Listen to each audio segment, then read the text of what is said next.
Hello, everyone, and welcome to Earth.org Talks. For our audience, I would like to welcome Jackie Higgins. Jackie is a television documentary director, filmmaker, and writer.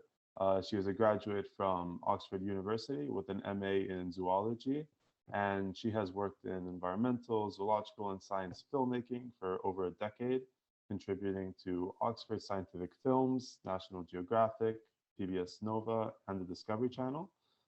She has also written, directed, and produced films for the BBC Science Department. We are Earth.org. We are a not-for-profit environmental organization based in Hong Kong, and our aim is to bring attention to what is happening to natural ecosystems worldwide. We advocate for sustainable economic policies, the protection of the natural environment, and an extension of governments or oversight to cover the global commons. And with Earth.org Talks, we are engaging with inspiring change makers and thought leaders to share their opinion and knowledge with our global audience, all to bring attention to what we humans are doing to our planet. So thank you, Jackie, for joining us today. Thank you, Tristan. Thank you for having me on Earth.org. I'm delighted to be here. Great, thank you. Yeah, delighted to have you. So Jackie's book, Sentient, What Animals Reveal About Our Senses, was published in June 2021. And it reevaluates the meaning of sentience, the scope of humans' sensorial abilities, and what the natural world can teach us about our senses and potentially even expanding them. And I should add that it's coming out in America in February as well. So so that's anyway. So it's timely. Yeah, something to keep an eye out for. Yeah. And as I understand it, this is your first book, the first book you've written. That's correct. I've written books in art history, specializing in photography, so completely different. When I was at the BBC in my last year, you're able to take a sabbatical, and I did a master's in art history because I'd always thought as a scientist that I couldn't really, I didn't own or feel comfortable talking about art. So I had a complete change of career.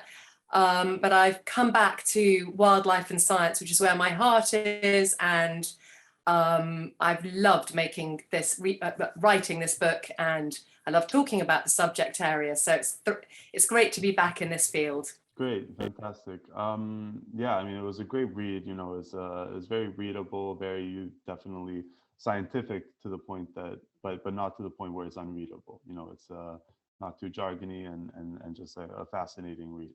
So yes. I've had people say that they've never read science books before and they've enjoyed it. So that's really the market I was after in a way. I wanted, when I was making documentaries, the idea was to make them really accessible.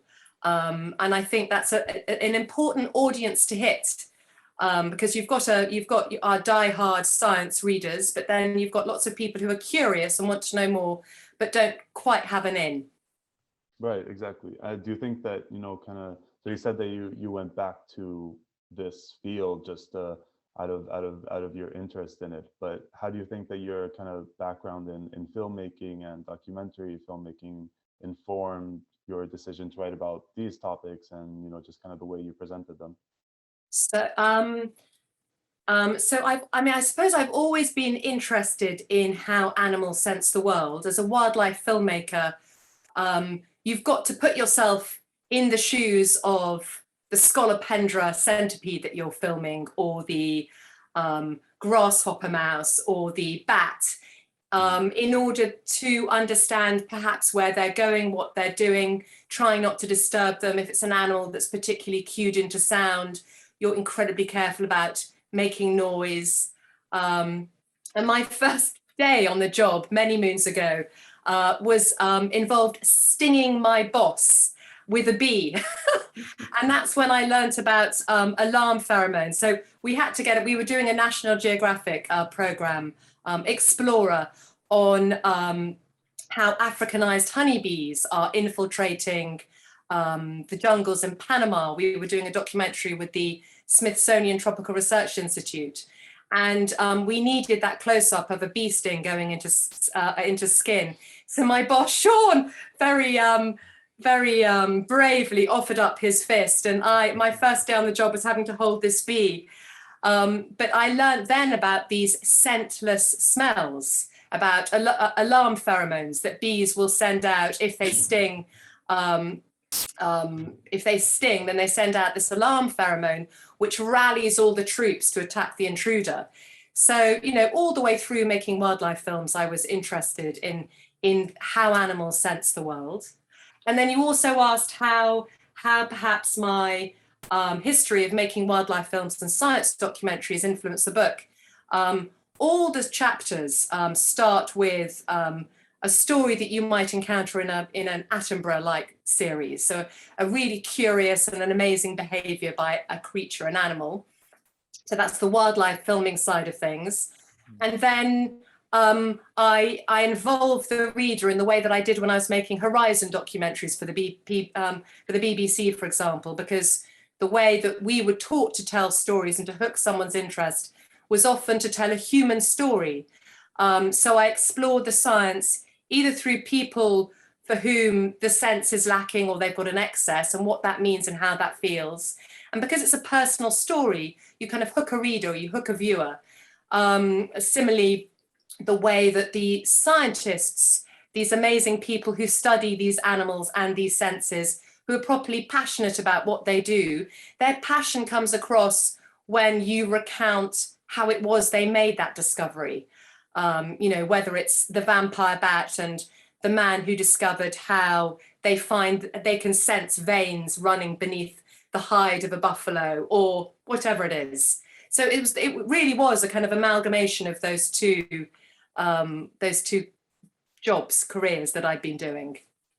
Right. I mean, yeah, I was gonna say, you know, every chapter, the way it opens is just I like the word that came to mind was just delightful, just because you know you have these like really kind of crazy stories and really just things that most people obviously, you know, wouldn't know about, and you explain them in a way that's very very Attenborough like, the way you said, you know, just very kind of revealing kind of these intricacies and these things that are surprising and, you know, just wonderful in their own way. And I've been in this field for so long, and yet I'm still amazed and full of wonder when I read these stories. So I hope a bit of that wonder comes across, because I feel it. These creatures are exceptional, you know, exceptional, mind-blowing. You wouldn't believe it unless you were told that it were the case. Right. Anyway. Right. No, definitely it does. So kind of to dive into the book itself. So you open the book asking the question of what it means to be a sentient being, and I would kind of like to just start by turning that around. And so what do you think it means to be sentient? Well, like you say, it's the first line of my book. And I spend a whole book trying to figure out that line. I mean, it's the question. I mean, just take the definition of the word. People define it in different ways. So sentient comes from the Latin sentire, to feel. So some might say that sentience is the capacity to feel, to have a perception of feelings. Other people have equated it to consciousness, which in itself is incredibly difficult to define, mercurial. And so the simpler, the most kind of parsimonious explanation, and the explanation that I decided to stick with for the book, was the creatures that sense, that see, that hear, that smell. And that's therefore, under that definition, all creatures on Earth are sentient. And with that definition, it enabled me to really explore what we mean by this term. I mean, it's really tricky because we're talking about internal subjective states. Tristan, I've got no idea how you're seeing me right now. I don't know what you're seeing in terms of color, maybe even in terms of, you know, dimension. Or what you're hearing or smelling. And so for us to ask, then for us to leap into the mind of another creature that lives in completely different environments to us is nigh on impossible. But thankfully, it hasn't stopped people trying. Thomas Nagel wrote that brilliant essay back in the 1970s on what it's like to be a bat, trying to understand I mean, there's got to be something that it is like for that bat being. So the question is what? And it's generally, so whereas the biologists will look at the kind of sensory the sensory pathways. They'll look at the sensors. They'll look at the nerves, the brain that is used to translate this information. Meanwhile, on the flip of that, you've got the philosophers who will take that kind of imaginative step into what it might be like to be a bat. And the reason Nagel chose a bat is, of course, because they can't really, they see the world with sound. They use echolocation they use sound to see or perceive or build some form of inner construct of that world and catch that moth. Mm-hmm. Right. Yeah. Yeah. Just. I mean, yeah. That's a perfect example of it. And I guess has kind of your understanding of sentience and your just idea of what it means, has it changed since you began researching and writing the book? Well, I've realized what a difficult question it is to ask. Yeah. And I've also realized that it's a great question to ask because the answers that we are heading, the picture that is growing is fascinating. I think Marion Stamp Dawkins, well, I know that Marion Stamp Dawkins wrote a paper a few years back saying that sentience is the hard problem of biology, perhaps the most pressing problem that biology has right now. So there's so much research being done into this area, and it's growing and it's fascinating, and it's, for me, science has always been about the big questions. That's where my pulse starts to kind of beat a bit faster, and this is exactly one of those places. It's where science and neuroscience and physiology brushes up against philosophy. And in that space, the swirl of information and what it means is, to my mind, fascinating. I could have carried on writing the book, but I had to stop. Definitely. Yeah. I mean, you bring up philosophy, and that's kind of an interesting one, because at the beginning of the book, you mentioned how this Aristotelian kind of definition of sentience is the one that we've stuck with as humans for thousands of years now. This definition of 5 senses that we have to interact with and perceive our world. But you point out that this isn't really the case, and that there's a lot of Sorry. Yeah, so this isn't really the case. There's many more ways that we can perceive our world. Yes. So Aristotle was wrong.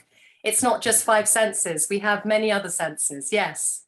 Right. Yeah. So why do you think that this became so entrenched, and why are we kind of still unaware of all these other ways that we can perceive our world? So, well, first of all, the way that you, your experience of you wake up, you kind of bleary-eyed in the morning and you see the same thing and you march through your day. I think your whole experience is the most mundane thing that you can, shall I get rid of this chap, actually? Do you mind? And he's going to be scratching. Sorry.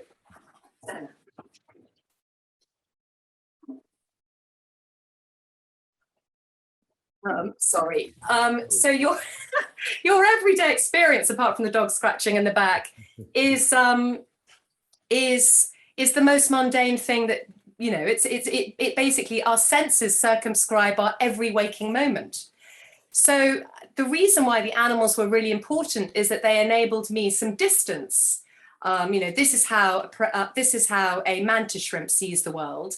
Oh, look, there are various similarities with its eyes and our eyes. It enabled me to re-examine our eyes, and for someone to get a bit of distance on the way that they see color in order to realize how spectacular it is.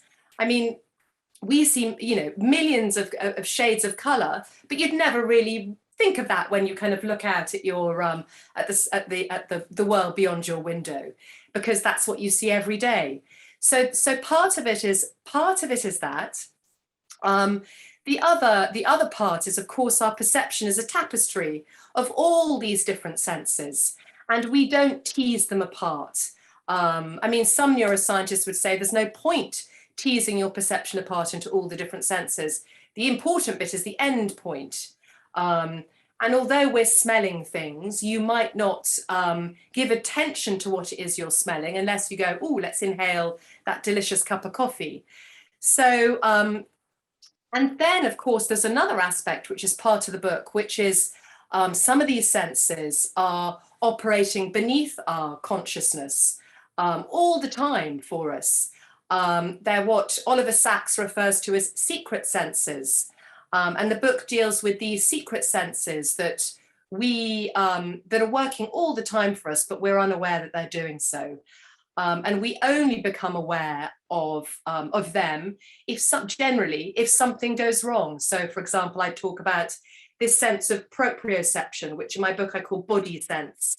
But this kind of knowledge that if you close your eyes, you know where your limbs are in space and where you are in space. The point that you can, glad I can do that while you're filming, but you can do that with your eyes closed. And the reason you can do that is because of this sense of body.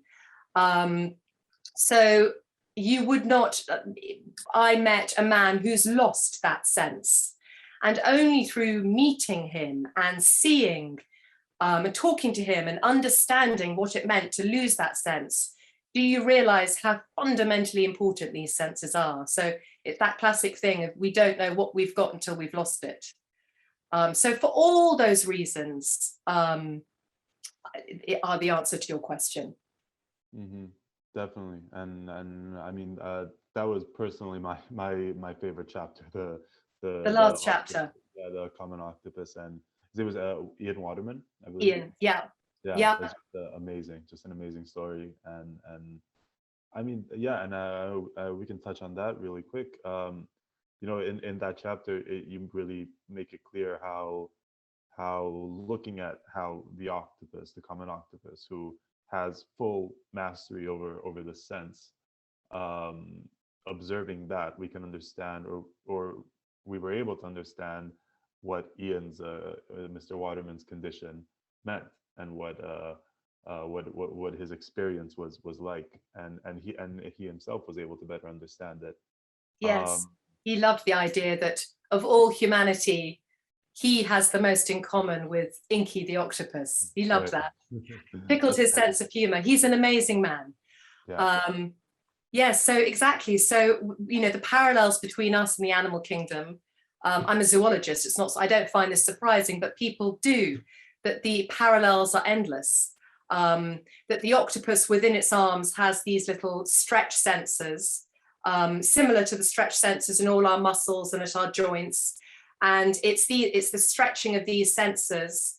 The information is fed back to your mind, to your brain, and your brain can then figure out where your body is in space according to, I mean, it's extraordinary.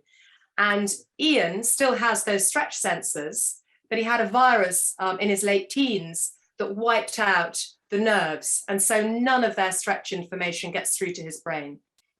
Mm-hmm. So when he first got sick and he arrived in hospital and he was feeling, he'd had a virus, he was feeling feverish. But when he closed his eyes, that sense that we have of knowing where our body is, he couldn't feel his body. And I don't mean it was anesthetized and he felt the weight of it. It's not like a numb gum or something. He had no concept of where it was. So the word he used was disembodied.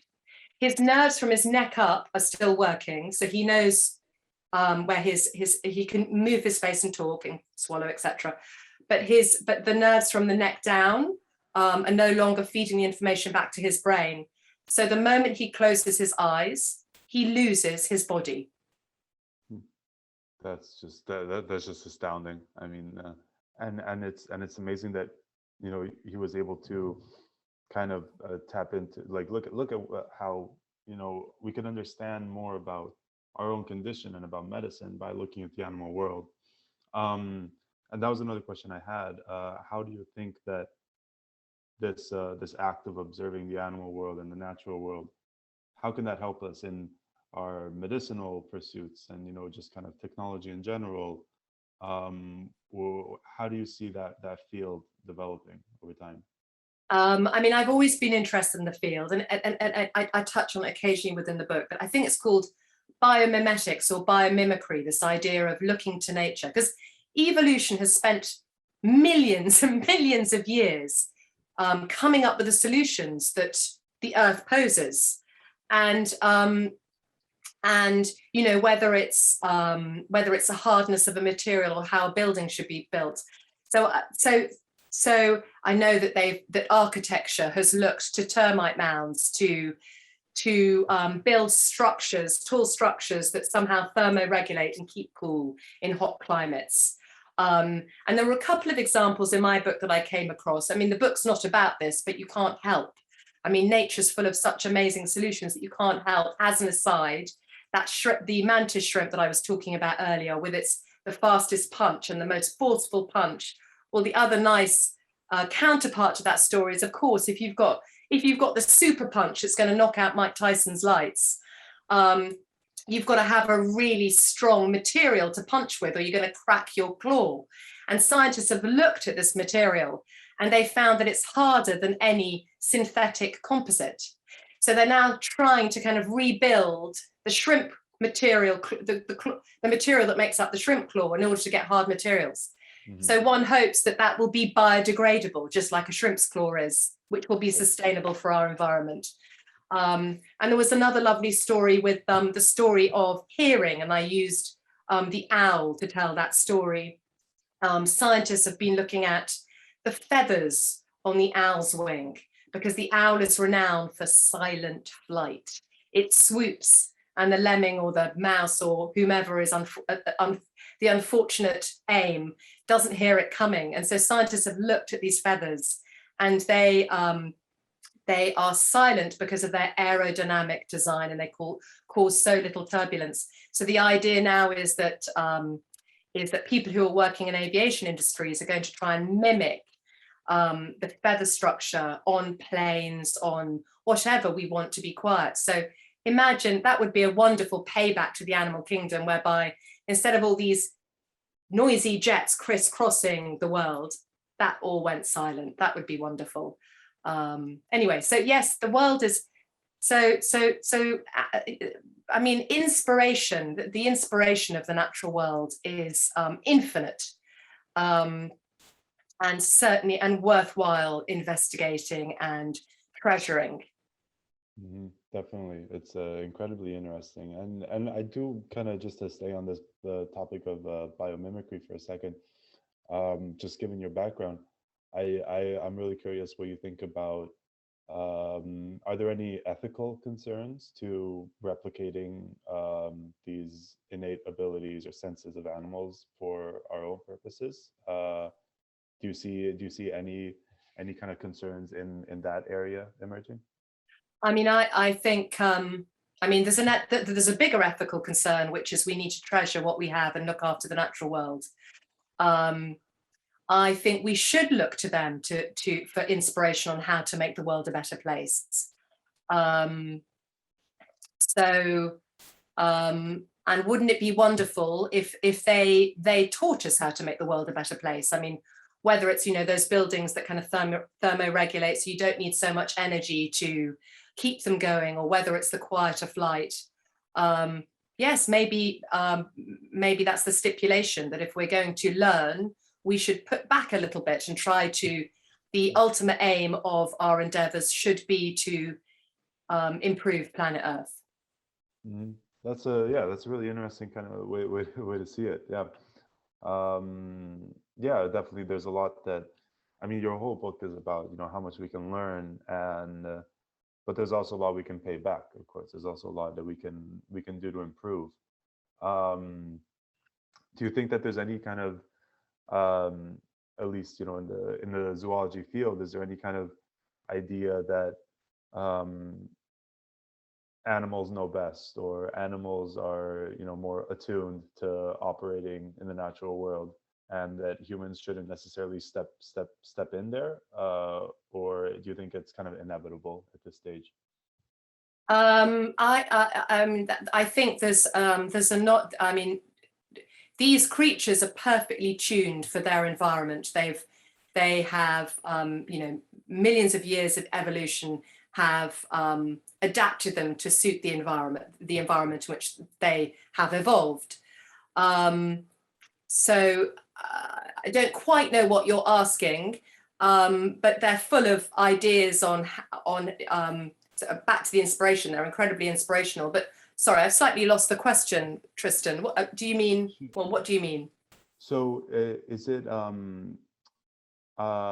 in terms of kind of looking at, you know, these animals and understanding the ways that they interact with the world and perceive the world, and potentially even, you know, replicating and mimicking some of these capabilities? Um, is it is this something that's inevitable, you think, just from a human technological development standpoint? And do we kind of have a or is it better to leave nature to animals and kind of leave nature as untouched as possible without investing technologically into it? We are nature. I think this. Don't think we should divide a line between us and nature. We've got to think of us as one community. I mean, clearly we have a big impact. We often make that line, but we are part of nature. I mean, we've what we've been doing has set up problems within our world, but we are. I think it's as a scientist, I wouldn't have any problems looking at animals to understand how to make the world a better place. I think that's part of our nature, but we do have a responsibility without a doubt. Mm-hmm, definitely. So kind of moving on, what about how do humans kind of mix in the sense of how can we understand how to expand our own senses, and can, you know, observing these animals tell us anything latent or forgotten in terms of our own capabilities and our own ways to interact with the world? Do you think there's anything of that, or anything that we can kind of look forward to in any way? Yes. Well, I don't think it's a question of untapping into latent senses necessarily. I think it's about attention. So, for example, I mean, each chapter will tell you something that you might not have realized about the way you sense the world. You're doing it all the time, but you haven't cast your attention to it. I mean, we spoke about the great grey owl, the owl, and how I use this animal to explore how we hear the world. And when we talk about hearing, we always think about, okay, well, how loud can I hear, volume or tone or timbre? So you talk about the quality of notes or the volume of notes. But there's but one aspect that we often forget about with regard to hearing is that we have two ears. And so consequently, there's a geographical aspect to how we hear. It creates a space, a sound space for us. And you only notice it when it's gone. So suddenly, if you were sitting here and the room went as quiet as a sound booth, it would be quite discombobulating. But all these sounds surround us, and we are using information from sound spaces. So we naturally echolocate.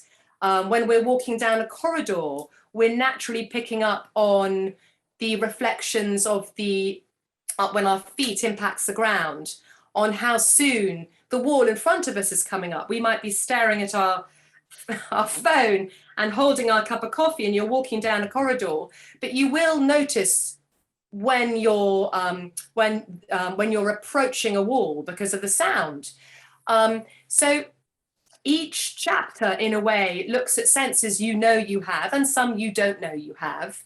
And but it flips them and makes you think about them slightly differently. And that point I made earlier about the fact that our sensory experience is so everyday and mundane, that these animals enable us a little bit of distance to appreciate why every single aspect of our sensory world is spectacular, everyday miracles. Mm-hmm. So yeah.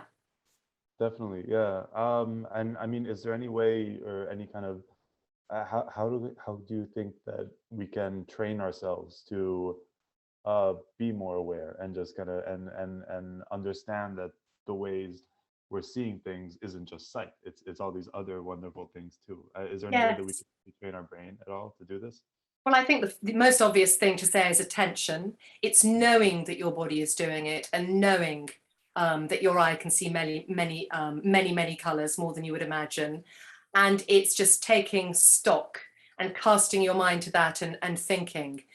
In terms of training, I mean, the brain is incredibly neuroplastic.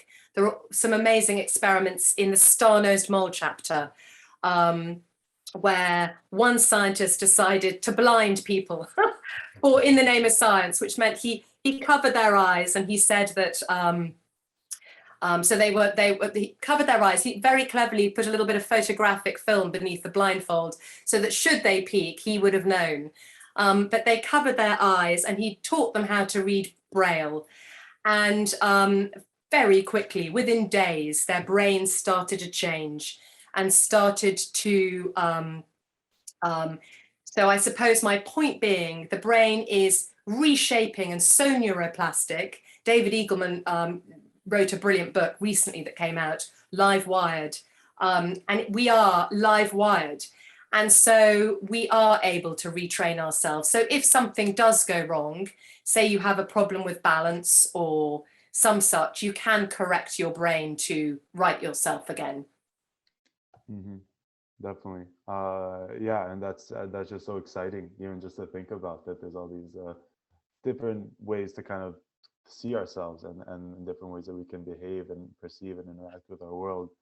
I need to ask. Leonardo da Vinci had that great quote that we look without seeing, we smell without enjoying the fragrance. And it's true, Right. You know, every day we kind of march through without enjoying, breaking down what it is that's miraculous about us. Right, definitely.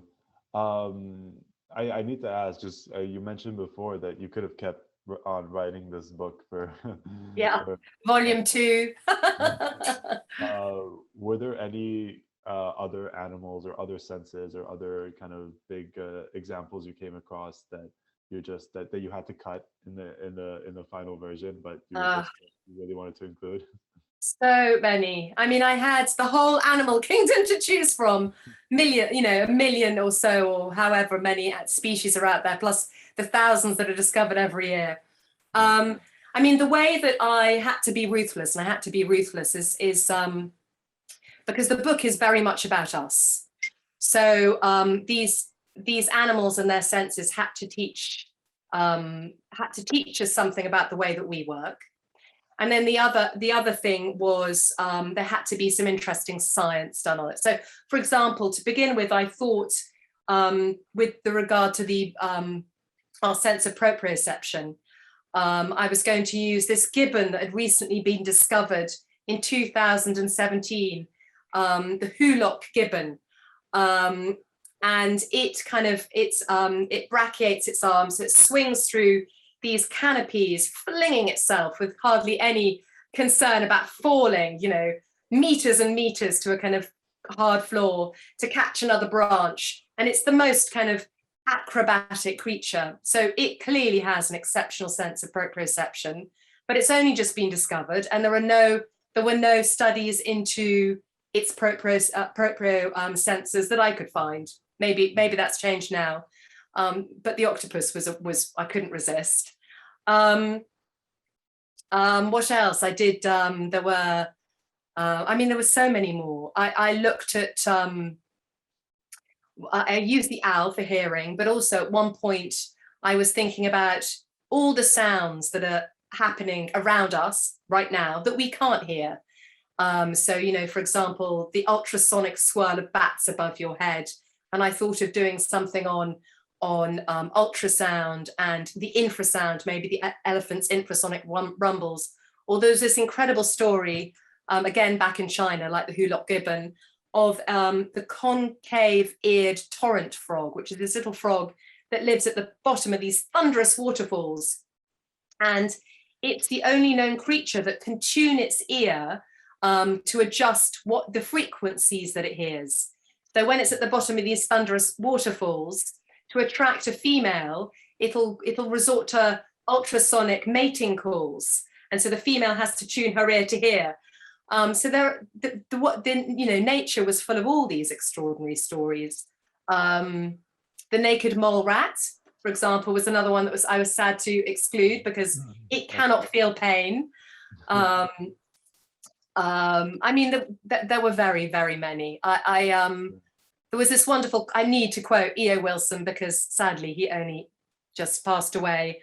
And I think he described Earth as a mostly unexplored planet. And that's the kind of optimism, and it's joyful in a way to know that. There is still so much more to learn from this planet. We think that we've kind of been to every single corner, but there is still so much to learn, and there's so many creatures out there that we haven't yet met. Mm-hmm. Definitely, yeah, and that's a great sentiment too. That I hope that we'll remember. I hope that we'll carry forward in our lives. Can we expect a volume 2? Are you planning on something? I'm planning on something, but I think, but I am. We'll see. But it won't be a volume 2, sadly. Although I could go on, I think I've got to change my groove a little. Okay. Well, we'll be very excited to read whatever you put out. We really Thank you. Thank you, Tristan. Really kind. Great. So that's a great kind of spot to leave it on.